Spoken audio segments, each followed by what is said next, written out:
big earthquake this afternoon off the coast of Humboldt County, though there is no tsunami warning. Take a look at this map and you can see a 6.2 magnitude earthquake struck not that far offshore.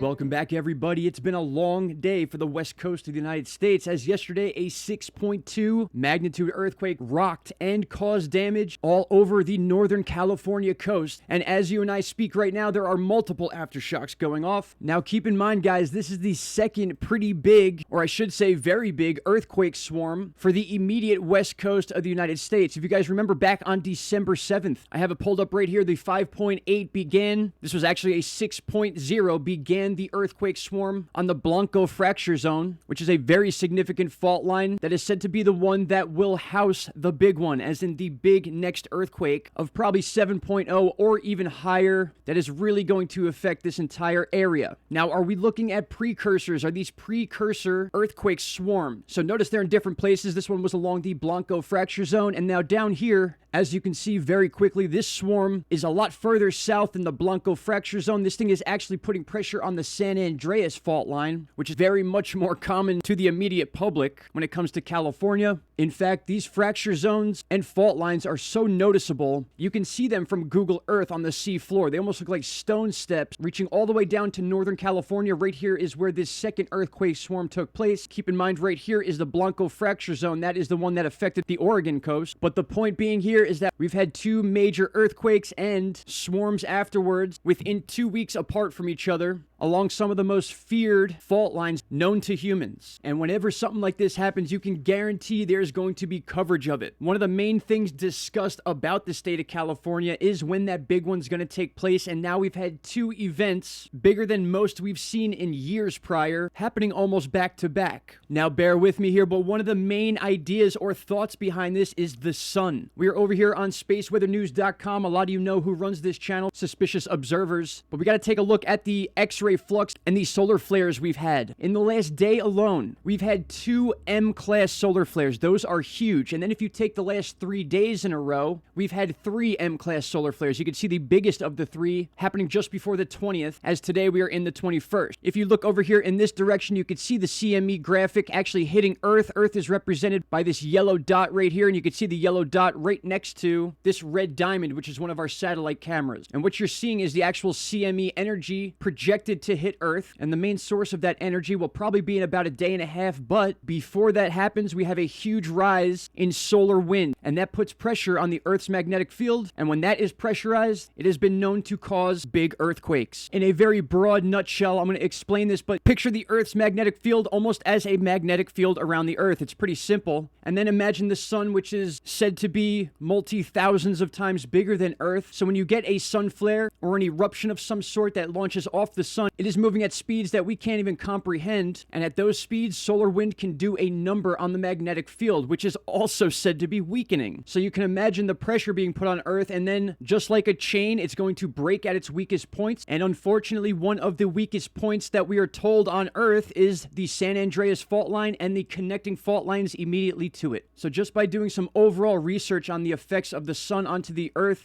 it's really easy to understand how earthquakes could take place just before, during, or after solar activity. And furthermore, you can even take it to the point where the sun is going through an active phase, which would make these situations even more likely moving forward into the next 4 to 5 years. Now, as far as the details on the earthquake itself, again, a 6.2 magnitude. You could see here people described it as a slow roller at first, but then really got going, which means they felt it progressing over that period of time. This area of Humboldt County has not felt a shake like this since about 2010, but the aftershocks are a little crazier than 2010. In fact, this was a group of about 40 different earthquakes. And this is just 2 weeks after that Blanco fracture zone set. My friends, when it comes to what's going to happen with these earthquakes, your guess is as good as mine. But just like you, I notice patterns and I know when things are starting to get a little iffy. Okay, it's been a long time since we've had earthquake swarms of this magnitude in 2 separate areas of the Blanco fracture zone, the San Andreas, the Cascadia subduction zone, basically the biggest risk area to the United States, besides the New Madrid fault line, of course. But in all reality, it doesn't matter what coast you go to. You know, even the situation that took place at La Palma, which still might not be over, is all seismic activity. It all could be affected by the sun, the Earth's magnetic field, whether it's inside the Earth, outside of the Earth. It's all very interesting stuff that we need to pay attention to. And you know what? Speaking of the New Madrid fault line, based on the fact that this was such a big quake and with the amount of aftershocks, we need to watch the pressure transfer from west to east. That is also during the solar wind uptick we're going to be having, which has already begun and will continue over the next few days at least. So we have all these things going against us as far as added things that can cause earthquakes. We've seen it before and we will see it happen again. All right, my friends, that's what I got for you for this morning. Thank you for being patient. I will keep you guys updated on any significant updates involving this situation and any other situation. Shout out to all the awesome Canadians out there. I hope you're all looking forward to Christmas and New Year's. It's just a crazy, crazy time for everybody. All right, my friends, I will see you all in the next video. Take care. Bye-bye. Stop right there, my friends. If you have not already, click that subscribe button and don't forget to hit the bell icon. Click all and you will get all notifications from this channel. And trust me, you